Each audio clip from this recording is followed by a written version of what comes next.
Alors ça ne vous aura évidemment pas échappé, chers amis internautes. Nous sommes sur le FIC 2014 et s'il y a bien un lieu dans lequel on peut user du terme d'écosystème, c'est bien sur ce type de salon, parce que tous les acteurs de l'écosystème sont présents. Et à l'échelle de l'écosystème, eh bien, il y a une info qui fait ce qu'on appelle en bon français un certain ramdam en ce moment, à l'échelle de cet écosystème. C'est l'émergence d'un nouveau pôle, du pôle qui d'ailleurs, eu égard à l'historique des uns et des autres, n'a pas vraiment quoi que ce soit de nouveau, on va y revenir, mais qui en tout cas donc s'intitule Orange Cyberdéfense. Alors d'abord merci à Nicolas Furger, vous êtes à la tête de tout ce qui est Security Services chez Orange Business Services, qui est une petite filiale qui emploie quelques milliers de personnes. La partie du groupe Orange qui adresse tous les besoins des entreprises à travers le monde, en France et à travers le monde. Voilà, et Michel Vandenberg qui nous a déjà fait le plaisir de parler de cette acquisition, de cette rencontre de vos métiers précédemment sur le plateau de Tech Talk TV. Donc merci de continuer à vous prêter à l'exercice, ça veut dire qu'on ne vous a pas trop maltraité, ça va? Tout va bien, voilà, okay. pour l'instant. Bon, maintenant rentrons sérieusement dans le sujet. Quel est le sens de votre annonce, de l'annonce du lancement d'Orange Cyberdéfense pour les professionnels et les décideurs de ce monde de l'IT qui sont, ne serait-ce que sur notre communauté, un peu plus de 30 000, hein, ça commence à faire du monde. En quoi cette information les concerne-t-elle? Orange Cyberdéfense, on a voulu que ce soit d'abord une réponse justement pour ces gens-là, pour nos clients et en particulier pour les grands clients français qui se rendent compte que l'économie digitale comporte un certain nombre de risques et de menaces. Et ce qu'on voit, c'est que dans le groupe Orange et au sein d'Orange Business Services, et encore plus maintenant avec l'acquisition d'Atheos, on a une palette de compétences assez large et on a regroupé toutes ces compétences au sein d'Orange Cyberdéfense, qui est la réponse du groupe Orange aux risques du monde digital. Alors si je peux me permettre, cette réponse n'a rien de nouveau, c'est pour ça que je le disais un petit peu en intro, en ce sens que bon, vous avez toujours été quand même sur ce métier, qui plus est, vous faites partie des grandes entreprises qui par excellence sont exposées aux risques et développent de façon organique et naturellement une compétence très pointue sur ce sujet-là. Alors jusqu'ici, ça représentait combien de collaborateurs chez Orange qui étaient impliqués dans ce métier précisément? Jusqu'à présent, avant l'acquisition d'Atheos, c'était à peu près 850 à 900 collaborateurs. Avec l'acquisition d'Atheos, c'est maintenant plus de 1000 personnes qui sont au service de nos clients. Et comme vous le soulignez, hein, je crois que mon collègue Francis Bruckmann l'a bien rappelé ce matin, nous on est d'abord un opérateur d'infrastructures critiques, donc les risques du monde digital, on les pratique depuis maintenant 30 ans. Et bon, c'est tout naturellement qu'on en fait profiter nos clients entreprises. Et je dirais qu'aujourd'hui, l'acquisition d'Atheos et la naissance d'Orange Cyberdéfense, c'est une étape logique pour Orange Business Services dans la montée en puissance de cette réponse aux besoins de nos clients. Alors, Michel Vandenberg, je dois rappeler que vous organisez aussi des événements, de rencontres qui agitent bien l'écosystème de la cybersécurité, que donc, pas simplement par votre métier, mais par votre talent d'animateur d'une communauté de RSSI. Je dis ça parce que j'ai participé, alors j'ai vu de près ce que c'était. Vous avez une posture qui est une posture plutôt intéressante de bon observateur des tendances du marché. Et j'ai envie de vous demander quels sont selon vous, là en 2014, les besoins des entreprises françaises? Les besoins des entreprises françaises, c'est ce qu'on va justement essayer de couvrir avec Orange Cyberdéfense. Aujourd'hui, on doit passer d'un mode réactif à un mode préventif à un mode réactif. Aujourd'hui, les entreprises doivent plus se poser la question de savoir quand est-ce qu'elles vont être attaquées. Elles doivent maintenant se poser la question comment elles vont être attaquées et par qui. Voilà, c'est bien pour ça que nous, on a volontairement choisi ce terme d'Orange Cyberdéfense et pas Orange Cybersécurité, parce qu'on doit vraiment aider les entreprises à se défendre contre les nouvelles menaces. Aujourd'hui, on s'aperçoit que les attaques sont de plus en plus ciblées, de plus en plus persistantes dans le système d'information. Et c'est vraiment là-dessus qu'on va amener notre valeur ajoutée. Aujourd'hui, avec la cybersécurité, on couvre 95% des attaques. Nous, notre point de vue aujourd'hui, notre expertise, c'est d'aider les entreprises à lutter contre les 5% d'attaques sophistiquées, mais qui créent des dommages assez importants dans les entreprises aujourd'hui. Alors, sachant que c'est la rencontre de deux ADN, généralement, on produit de la nouveauté et de l'innovation. Quels sont les éléments, les zones de valeur ajoutée que vous allez proposer au marché et éventuellement les innovations? Justement, aujourd'hui, nous, chez Atheos et chez Orange, on a développé des outils de notre propre... Chez Orange, l'outillage déjà de l'opérateur pour se protéger lui-même des menaces sur lesquelles ils sont faites. Et nous, par notre expertise, des outils qu'on mettra à disposition de nos clients pour pouvoir fermer les fenêtres de vulnérabilité. Voilà, donc c'est toute cette expertise qu'on va amener pour avoir une approche de bout en bout, globale, une approche de conseil avec les gens d'Atheos, avec les gens d'Orange Consulting, jusqu'à une expertise technique très pointue, avec des gens qui font du pen test, des gens qui font du signal d'intelligence, des gens qui font des réponses à incidents. Donc on est vraiment capable d'accompagner nos clients de façon modulaire ou de bout en bout dans leurs problématiques de cybersécurité. Tenez, j'ai une question un petit peu plus philosophique, on va dire, sur la conduite du business et du métier des entreprises quand elles commencent à adhérer à une logique de transformation qui est une transformation quand même profondément impactante, hein, le fait d'intégrer des processus respectueux des contraintes de la sécurité. On s'aperçoit que ce n'est pas innocent, ce n'est pas juste une petite brique ou une petite couche, ce sont les collaborateurs qui adhèrent, qui sont entre guillemets évangélisés par la RSSI, qui doivent donc adapter leur propre comportement. Et donc je voudrais simplement que vous nous disiez, selon vous, à partir de quel moment votre métier impacte la transformation de l'entreprise. À partir de quel moment est-ce que vous constatez que l'apport de votre expertise est justement, on parlait d'ADN à l'instant, à partir de quel moment l'apport de votre expertise transforme-t-il l'ADN de vos clients? Je crois que c'est notre métier, en tant qu'Orange Business Services. Je crois qu'au quotidien, notre métier, c'est de faire en sorte que les utilisateurs de l'entreprise travaillent mieux, plus efficacement, de façon plus productive. Donc, je vous donne un exemple en ce qui concerne la sécurité. Oui, les solutions de sécurité amènent aussi soit un mieux-être, une meilleure productivité au travail. Je vous donne un exemple sur lequel on travaille nous, qui est la fédération des identités dans le cloud. C'est quelque chose que les utilisateurs attendent aujourd'hui, parce que c'est plus simple pour eux, ça va transformer la façon de travailler. Et en même temps, ce qu'on apporte, c'est de la sécurité pour l'entreprise, parce qu'elle va avoir des moyens de s'assurer que les accès qui sont faits par les utilisateurs sont faits de façon sécurisée. Donc, c'est intéressant cette évolution du discours, parce qu'il y a quelques mois sur TechTalk encore, il y a 8-9 mois, on faisait des plateaux cybersécurité, et on avait toujours quelqu'un pour nous dire que la sécurité est vécue comme une contrainte par les utilisateurs. Vous êtes en train de nous dire, voilà, vous avez un tout autre discours. Voilà. La sécurité doit être au service de l'innovation et au service des métiers. C'est fini le monsieur non-non. Moi, je me rappelle effectivement, il y a quelques années, quand on a vu arriver la consumérisation, les tablettes, il y a des gens qui disaient « Ah, et ça, il n'y aura jamais de ça chez moi ». On a vu qu'effectivement, ils avaient beau interdire l'utilisation de ces tablettes, ça s'est produit. Donc aujourd'hui, on doit accompagner le changement, accompagner l'innovation, et la sécurité, elle doit être moteur. Voilà. On doit être aujourd'hui des monsieur 8 mai et pas des monsieur non. Voilà. Et c'est vraiment là-dessus qu'on peut accompagner les entreprises. La sécurité doit se mettre au service des métiers et les accompagner dans leur transformation. On parle de dépérimétrisation aujourd'hui. Les métiers demandent d'ouvrir un maximum le système d'information. C'est complètement en inadéquation avec ce qu'on va faire en termes de sécurité. Et justement, c'est d'apporter aujourd'hui des solutions pour aider les métiers à pouvoir faire mieux leur métier, à pouvoir mieux vendre, tout en conservant un environnement sécurisé. Voilà. Alors, est-ce que je peux maintenant vous amener sur le terrain de l'éthique, sans vouloir aller dans les grands mots et les belles déclarations d'intention.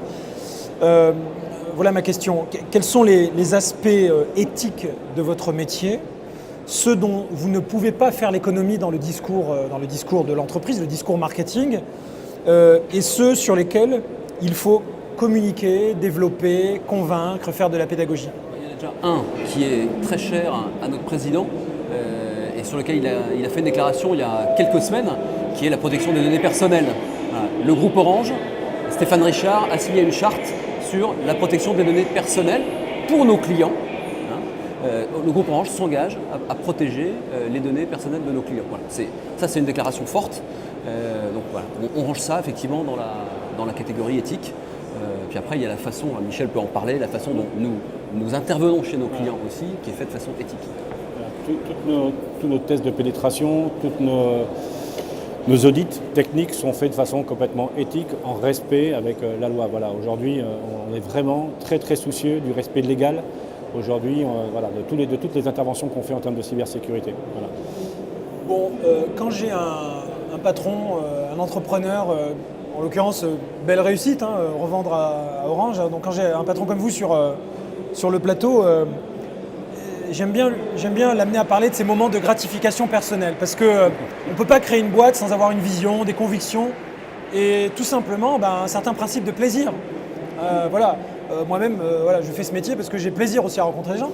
Dans la cybersécurité, on a l'impression que tout ça est très obscur, très technique, très pointu. Bon, est-ce que vous pourriez simplement nous faire quelques confidences sur vos centres d'intérêt personnels, ce que, comme disent les jeunes, ce que vous kiffez dans votre métier Et puis quelles sont les dimensions de ce métier qui vous procurent le plus de gratification? J'ai deux réponses à vous faire. La première, c'est un terme personnel.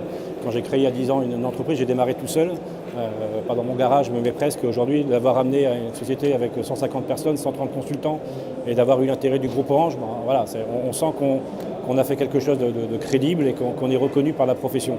Et à titre personnel, aujourd'hui, on voit que faire de la cybersécurité, la cyberdéfense, on a l'impression de se sentir utile. Voilà, on ne va pas tomber dans le patriotisme de base, mais voilà, on se sent utile. Aider les entreprises à se protéger, aider les personnes à se protéger, on a l'impression d'y amener un petit peu sa pierre. Je pense que quand on se lève le matin, c'est un peu plus facile de se sentir utile et d'apporter un tout petit peu d'éléments et à ce nouveau métier. La question est aussi un petit peu intéressée pour les jeunes qui nous écoutent, parce qu'on est sur un des rares segments de marché en forte croissance, même dans le monde de l'IT, c'est pas mal d'avoir 10-12% de croissance, la cybersécurité. Je suppose donc que vous allez continuer à recruter. Oui.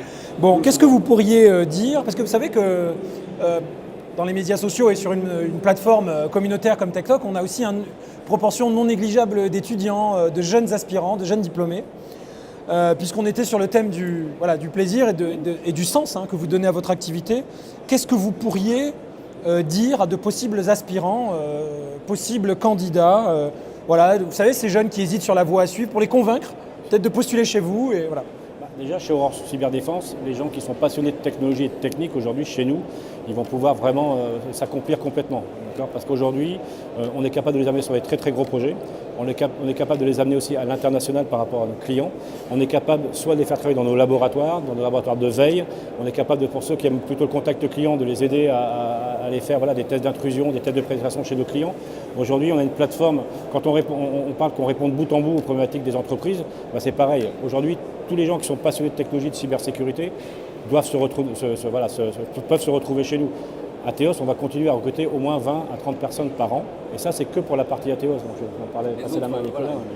Toutes les entités d'Orange Business Services en sécurité aujourd'hui ont des besoins, que ce soit effectivement Théos sur ses métiers, que ce soit on a une autre filiale qui s'appelle Obian qui est plutôt sur les métiers de sécurité d'infrastructure qui recrute aussi, Orange Consulting qui est notre filiale conseil recrute, IT Labs qui est notre filiale IT recrute aussi sur les métiers de la sécurité. Donc c'est vrai que comme disait Michel, nous couvrons une palette de métiers qui est assez large et tous ont des besoins aujourd'hui. Puis je crois que le projet Orange Cyberdéfense, c'est quand même un des projets sur le marché qui fait du sens, qui entraîne en tout cas tous nos salariés aujourd'hui y croient. Donc c'est déjà un bon signe. C'est-à-dire que je pense que les gens qui sont à l'extérieur, je pense qu'ils ont certainement envie d'y rentrer pour s'embarquer dans l'aventure.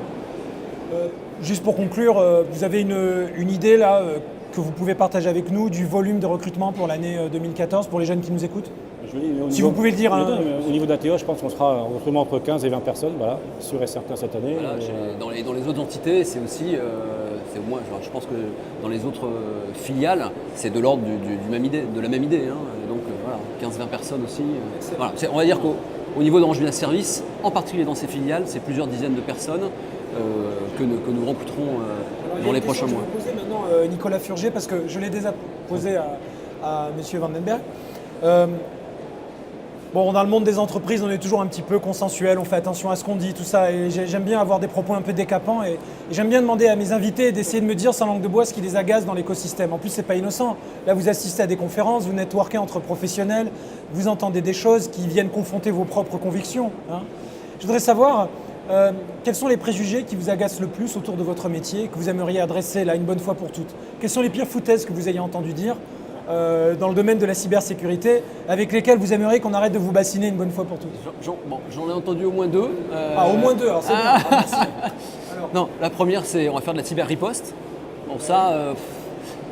Aujourd'hui, Michel ou moi, on n'y croit pas beaucoup, parce que déjà, porter le marché déjà d'un stade où on faisait de la protection à un stade où on va se défendre, c'est déjà, je pense, une belle ambition.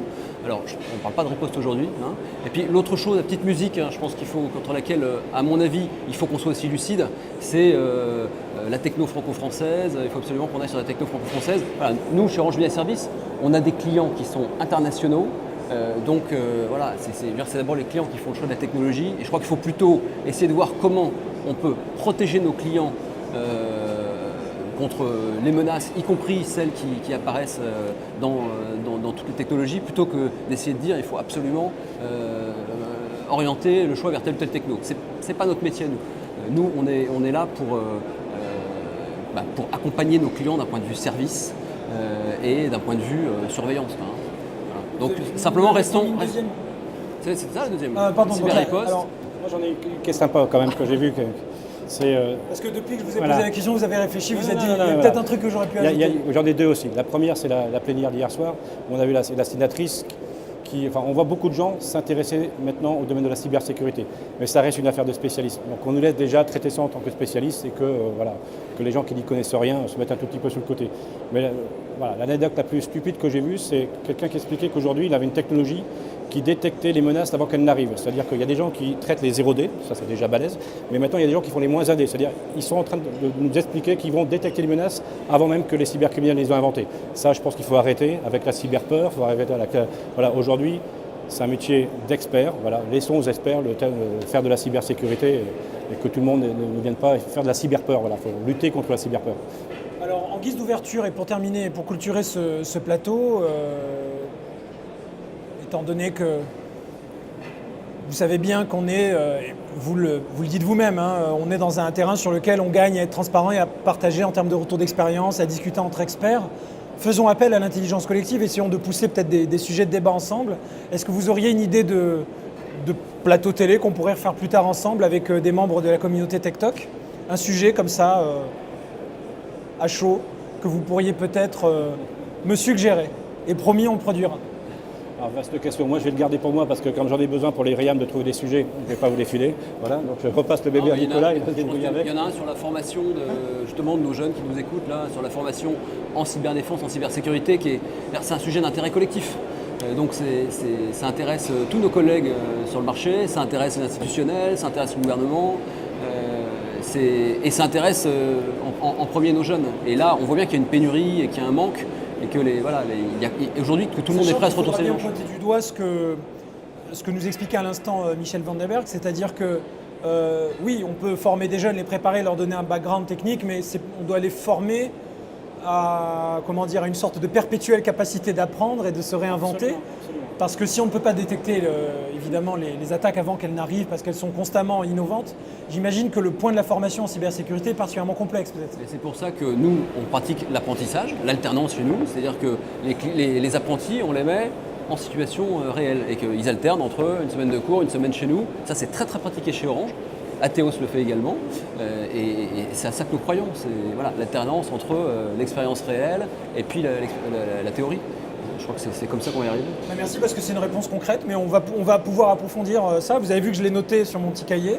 Donc après ce plateau, on essaiera peut-être de se concerter pour que vous puissiez notamment répondre aux questions de nos amis internautes qui, je l'espère, vont continuer à vous challenger pour qu'on puisse préparer ce sujet-là et pourquoi pas d'autres encore. Voilà, n'hésitez pas.